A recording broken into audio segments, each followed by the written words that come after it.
que empezó la cuarentena, venimos con una caída de precio entre un 20 y un 25%, producto de una caída en la demanda del mercado interno, sobre todo en algunos canales especiales de fiambres, algunos canales comerciales, como por ejemplo son los hoteles, restaurantes, eventos, lo que es catering industriales. Bueno, todo eso se vio totalmente destruido y eso impactó en la demanda de fiambres y en la demanda de ciertos cortes que ha hecho que a los productores le cueste colocar los animales y que haya un sobrestock de ciertos cortes en las cámaras frigoríficas de la industria. ¿Cuál es Eso, el valor promedio del capón actualmente? Y repetinos por favor la baja en términos porcentuales que hubo. entre un 20 y un 25%. Actualmente se está comercializando entre 65 y 60 pesos y en algunos casos menos. Igual creemos que hemos llegado al piso. Eh, es una situación bastante difícil para el productor. Hay muchos productores que están vendiendo por debajo del costo. Eso, así que creemos que hemos notado en las últimas semanas que ya ha habido reactivación de ciertos canales y bueno, ciertas industrias también se han puesto en marcha o han aumentado su producción. Así que creemos y espero que lleguemos al piso. Esta baja del precio, vos decís que los deja por debajo del costo de producción. ¿Cuál sería un valor que permitiría al menos empatar el costo de producción promedio que se maneja para la producción porcina? Con respecto al costo es muy difícil porque eso depende de cada granja, de cada establecimiento, ¿no? Por una cuestión de escala, de Ujú. eficiencia, de canales comerciales. Es muy difícil establecer un costo, pero para poder cubrir los costos tenemos que estar vendiendo por encima de 60 pesos, Bien, promedio, promedio. sí, mínimo 60 pesos, pero sabemos que hay operaciones a 57, 58 pesos, ¿no? Sí, y hay granjas que tienen mayores costos también. Claro. Entonces, como en promedio, 60 pesos sería un costo o un precio de venta que, mínimo, digamos. Ustedes salieron con una oferta de cortes de las patas delanteras y traseras, que entiendo es la carne que se destina a la fabricación de embutidos, que es justamente lo que no se está pudiendo colocar con facilidad en el mercado interno. ¿Cómo viene ese nuevo canal comercial para la carne porcina?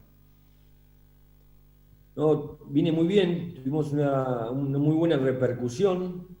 Eh, sí, como bien vos decís, son cortes que tradicionalmente iban a la industria, a la industria del fiambre, y como te dije antes, hay muchas que se vieron muy deterioradas, muy perjudicadas por la caída de la actividad en esos canales.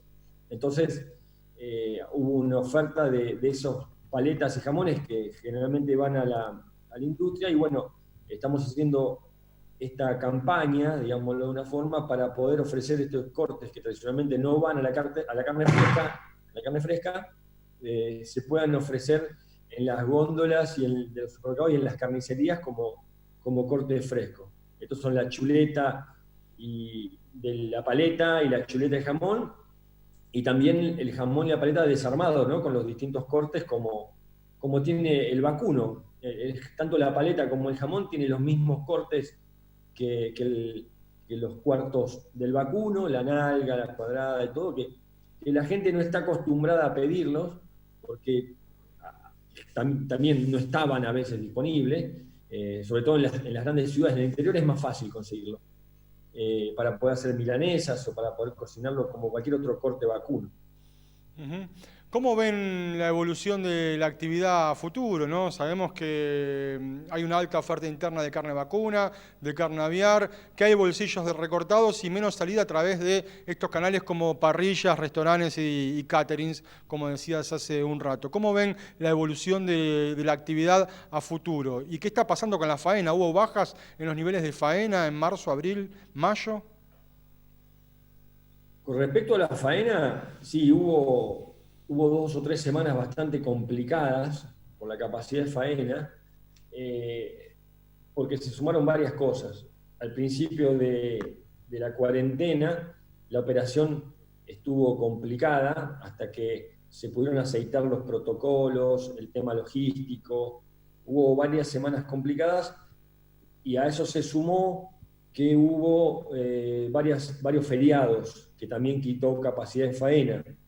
Esa capacidad de faena que no estaba, es lo que a los productores le costó colocar los animales. Eso por un lado. Entonces, las primeras 2 o 3 semanas fueron las más difíciles. Hubo hasta el 50% de animales retenidos en granja. Tengamos en cuenta que la producción porcina, al igual que la aviar o la industria láctea, es una cadena que no se puede parar. No hay posibilidad de pararlo, no hay posibilidad de estoquear el animal. Entonces, eso complicó mucho las granjas, hubo que adaptar las granjas, las dietas, los espacios para los animales que estaban retenidos. Y bueno, después, a medida que fueron pasando las semanas de la cuarentena, se fue acomodando y bueno, ahora estamos, creo, normal, ¿no? En una colocación de animales normal. Y bueno, y Bien, por el otro lado, sí. con respecto a la demanda, nosotros vemos ahora que ya hay una reactivación en algunas industrias frigoríficas del fiambre que están empezando a demandar. Y bueno, por eso te decía, creo que llegamos al piso y ahora podemos volver a recuperar los valores de precio de venta, no sé si inmediatamente, pero con el tiempo podemos volver a los valores que estamos vendiendo antes de la cuarentena. Bien, al menos se frenó la caída y podría haber cierta reactivación del sector, es lo que nos estás comentando. ¿Cómo están trabajando, por otro lado, con el tema del COVID-19 en cuanto a protocolos en las granjas o establecimientos frigoríficos?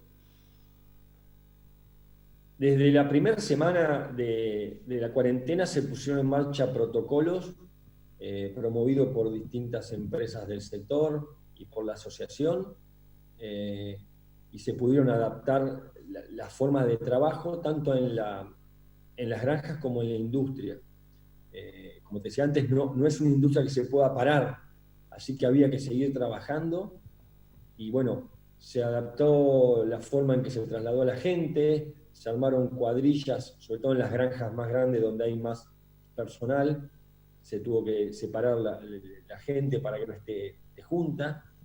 Y bueno, y por otro lado tenemos la suerte de que como es una industria que está en el interior, que es donde menos casos hay, se pudo aislar o mantener aislado de los focos principales de COVID que hay en las grandes urbes.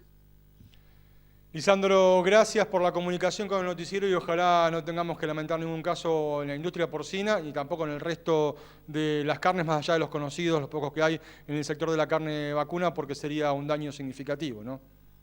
Y sería un problema muy grande. Nosotros no tenemos capacidad de faena, no tenemos posibilidad de parar una planta hoy, o sea que estamos rezando para que no haya ningún caso y tengan que cerrar una planta y ya hemos hablado con las autoridades para que hagan todo lo posible que en el caso de que haya un caso, que es probable que lo haya en este momento que está aumentando la cantidad de casos, no tengan que parar una planta porque sería un desastre para la cadena.